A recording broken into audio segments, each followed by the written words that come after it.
Ito po ay puno ng grape. Atin pong ililipat sa paso.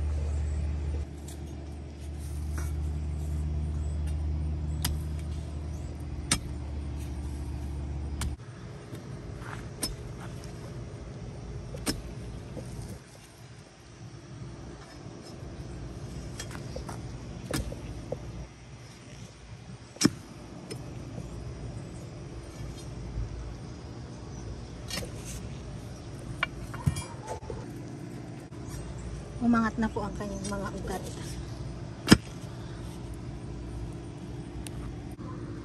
Umangat na. Malaking paso po ito. Mas maganda po kasi kapag malaking paso, para pag lumaki sila ay hindi mo na kailangan ilipat pa.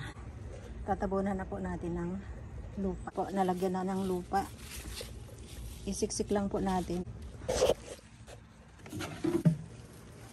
Atin pong diligan. Kailangan po araw-araw dinidiligan kapag walang ulan.